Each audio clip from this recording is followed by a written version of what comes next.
안녕하세요. 저는 결혼생활 20년, 아이들에게 영어로 책 읽기를 가르쳐 온 지 25년 된 평범한 직장맘이자 생활인이었습니다. 네, 하지만 이제 더 이상 다른 이들의 시선이나 관습 때문에 평범함을 쫓지는 않는 진정으로 나 자신을 사랑하고 자유하는 사람 유신애입니다. 반갑습니다. 네, 여러분 모두 지금 이 순간 행복하신가요? 네, 저는 오늘 고정관념과 사회적 관념으로 사로잡혀서 늘 강박에 시달리면서 살았던 엄마인 제가 사춘기 자녀들을 통하여 행복한 자유인으로 다시 태어나게 된 이야기를 들려드리려고 합니다. 부모의 부가 곧 자녀의 학력을 결정하고 남편의 경제적 능력과 지위가 곧 여자의 위치가 되고 자녀의 학습과 그리고 취업 성공도가 곧 엄마의 육아 능력이 되는 그러한 사회 풍토 속에서 저 또한 좌절을 맛봤습니다. 저는 결혼 생활하는 동안 쭉 남편의 경제적인 활동이 원활하지 않아서 아이들을 돌이 지나자마자 어린이집에 하루 12시간씩 맡겨가며 육아와 일을 병행했었습니다. 모든 직장맘들이 그러하듯이 죽을 힘을 다해서 살았습니다. 하지만 엄마의 돌봄을 제때 받지 못하는 아이들을 생각하니 남편이 원망이 되었습니다. 사실 부부는 격려를 해주면서 그렇게 살아야 하는데 원망을 하게 되었습니다. 그래서 원망이 커지니 마음도 아팠지만 몸도 아프게 되었습니다. 혈압이 200까지 치솟아 병원에 응급실에 실려가기가 일쑤였고 그리고 병원에 입원하기도 하고 목 디스크로 한쪽 발을 6개월 동안 제대로 사용하지 못한 적도 있었습니다. 제가 이렇게 몸이 아프다 보니 가정의 경제가 형편도 없이 사정도 없이 나빠졌습니다. 네, 그래서 죽으면 이 고통이 끝날까? 라고 생각할 만큼 인생 최대의 위기를 맞이하기도 하였습니다. 그렇게 인생을 바닥을 치다 보니까 행복한 삶에 대한 갈망이 제 안에서 막 일어나기 시작했어요. 그냥 무조건 아이들과 함께 행복하고 싶었습니다.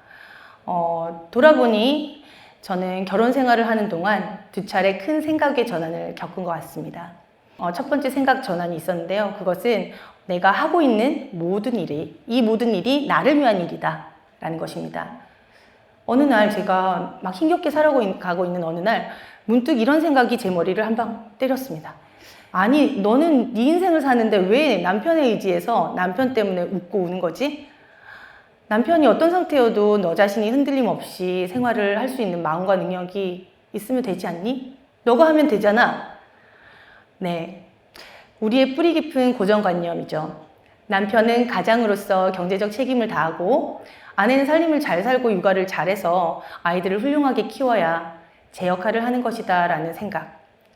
이 생각이 우리를 얼마나 강박에 사로잡히게 하는지 그제서야 사회적인 환경도 가정의 형태도 이렇게 급속하게 변화하는 이 세상 속에서 나는 아직도 과거를 살고 있구나 라는 사실을 깨달았습니다. 흔히 엄마들이 자주 하는 말이 있습니다. 내가 누구 때문에 이렇게 참고 사는데 내가 누구 때문에 이렇게 열심히 사는데 하지만 아이들의 엄마로서 내 일터의 주인으로서 살아가는 그 모든 행위는 다른 이들에게 보여주기 위한 그런 저의 책임이 아니었습니다. 그것은 바로 나 자신의 행복을 위한 노력이어야 했습니다. 그러한 깨달음이 있은 후 저는 제가 더욱 집중해야 하는 일들을 가려낼 수 있었고요. 비중이 적은 일들은 다른 사람들의 도움을 받기도 하고 포기를 해야 할 것은 포기하면서 정말 제 삶에 집중하기 시작했습니다. 그 결과는 제가 하는 일들에서 성과로 나타나기 시작했습니다. 일이 더욱 재밌어지고요. 심지어 잘 되기 시작했습니다. 생각을 달리하여 가족들에게 의지하고 바라기보다는 가족들을 인정해주면서 책 읽기, 글쓰기, 달리기 등 제 마음이 진정으로 원하고 끌리는 일들을 시작했습니다.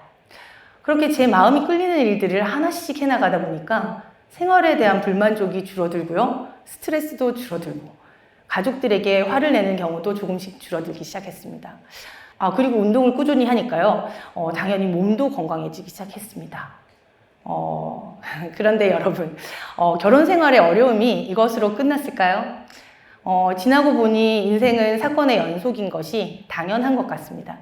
그래서 두 번째 생각의 전환이 일어나게 되는데요. 아이들의 자유의지를 존중하고 나도 자유롭게 나의 가치를 추구하자라는 것입니다. 남편과의 관계나 어떤 경제적인 어려움에 있어서 제 삶에 늘 오는 것이 작은 파도였다면 아이들의 유별난 사춘기는 제 인생을 180도로 변화시킨 쓰나미와 같은 것이었습니다. 아이들에게 찾아온 폭풍 같은 사춘기를 겪으면서 저는 가족 모두의 행복한 삶을 위해서 마음 공부가 필요하다는 생각이 들었습니다. 그래서 독서에 더욱 매진을 하게 되었고요. 제 인생의 고비마다 제가 의지했던 것은 경험한 인생 선배들의 그런 경험담과 그리고 독서였습니다. 마음을 단련시켜줄 책, 실질적인 생활에 도움이 될 수 있는 실용서들, 일과 관련된 책, 인문학을 다룬 책 등등 골고루 책을 읽기 시작했습니다.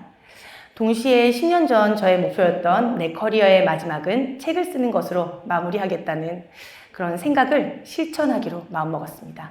영어 원서 읽기 책을 제가 쓰는 작업을 시작할 무렵 평범하게 사춘기를 보낼 것이라 생각했던 아들이 갑자기 친구들과 파자마 파티를 하고 싶다며 외박을 하고 교복을 거부하는 등 강력하게 규제와 규칙을 거부하기 시작했습니다.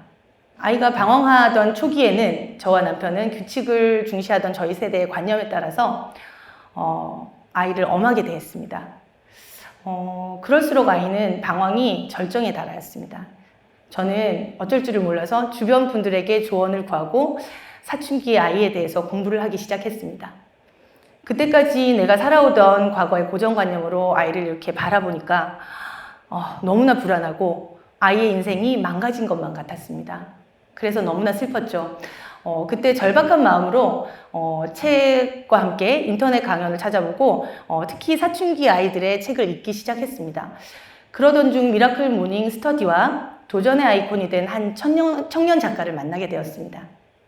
미라클 모닝 멤버 중에는 청년들이 많이 있었는데요. 그 청년들과 얘기를 나누는 동안 저는 다양한 인생의 길이 있다는 것을 배웠습니다. 아들이 방황을 하지만 엄마가 엄마의 자리에서 최선을 다하고 행복한 인생을 살아간다면 결국 아들도 자기 자신의 의지로 자신의 인생을 찾아갈 수 있을 것이라는 그런 확신을 하게 되었던 거죠. 그 청년들은 되게 다양한 사춘기를 겪고 성장하여서 지금 도전과 경험을 하고 있는데요.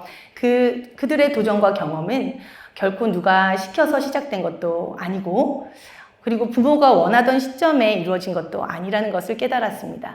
그리고 책과 강연을 통해서 제가 만난 사춘기와 학교에 관한 이야기들은 저에게 3가지 사실을 각인시켜 주었습니다. 첫째로 사춘기 아이들의 방황은 끝이 아니다. 아이들은 그 방황을 통해서 성장하고 변화할 수 있다. 그리고 어쩌면 그 방황은 아이들을 더욱 크게 성장시켜 줄 수도 있을 것이다 라는 것입니다. 그리고 두 번째는 원래 나쁜 아이는 없다. 모든 아이들은 꽃피울 수 있다. 원래 나쁜 아이는 없는 것 같습니다. 단지 어른들이 만들어 놓은 환경에서 호기심으로 탐험을 하고 있는 것일 뿐이라고 생각합니다.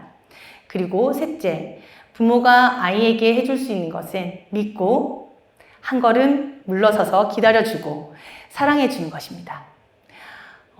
이렇게 아이들의 방황조차도 인정하면서 포기할 부분은 과감히 포기하기로 했습니다. 그러다 보니 자연스럽게 제 삶에 더욱 집중을 할 수 있는 그런 시야가 생겼습니다. 그리고 그것을 행동으로 실천하기 위해서 미라클 모닝 멤버들과 함께 5시에 일어나서 책을 열심히 읽고 글도 쓰고 달리기도 하였습니다. 처음에는 500m도 연속으로 달리지 못하던 제가 1km, 2km, 3km 점점 더 긴 거리를 달리게 되면서 저는 몸의 건강뿐만 아니라 마음의 근력도 생기게 된 것 같습니다. 그렇게 4개월이 지난 시점에 저는 10km 마라톤에 도전을 하였고요. 작년 말에는 하프, 그리고 지난달은 비공식적이지만 풀코스에 도전하여서 완주하였습니다. 이렇게 도전과 성취를 하면서 나 자신의 한계를 한 단계 한 단계 넘고 하루하루 조금 더 나은 내가 되어가려 합니다. 이렇게 저는 짧지 않은 20년의 결혼 생활을 하면서 첫 번째로 내가 하고 있는 이 모든 일은 나를 위한 일들이다. 두 번째로 아이들의 자유의지를 존중하고 나도 자유롭게 나의 가치를 추구하자 라는 이 두 소중한 깨달음을 얻었습니다. 이런 사고의 전환으로 저희 가족과 저는 현재로는 아주 작은 것에도 만족하며 함께 할 수 있는 그 순간들의 소중함을 느끼며 살아가게 되었습니다. 그리고 제 직업을 바탕으로 한 책을 출판하겠다는 목표를 잠깐 수정하여서 제가 지난 2, 3년 동안 겪었던 사춘기 아이들의 얘기를 엄마도 아이들도 변화하고 꽃피울 수 있다는 내용의 책을 완성하였습니다. 그리고 그 책이 출간을 앞두고 있습니다. 모든 부모들이 아이들이 사춘기라는 이런 터널을 지나오는 동안 한 걸음 물러나 사랑으로 아이들을 믿고 지켜봐 주면서 무엇보다도 아이들의 성장과 함께 부모들도 그 시기에 함께 성장하여 다시 꽃피울 전환점을 맞이할 수 있다라는 그런 믿음을 함께 가질 수 있기 바랍니다. 미국의 극작가 존 패트릭이 말했습니다. 고통은 사람을 생각하게 만들고 생각은 사람을 지혜롭게 만든다. 그리고 지혜가 생기면 인생은 견딜만 하다. 제 인생에 가장 행복했던 순간들은 고통을 극복하기 위해 최선을 다했던 순간들이 아닌가 합니다. 그 순간들로 인해 저는 자존감과 나 자신을 찾을 수 있었습니다.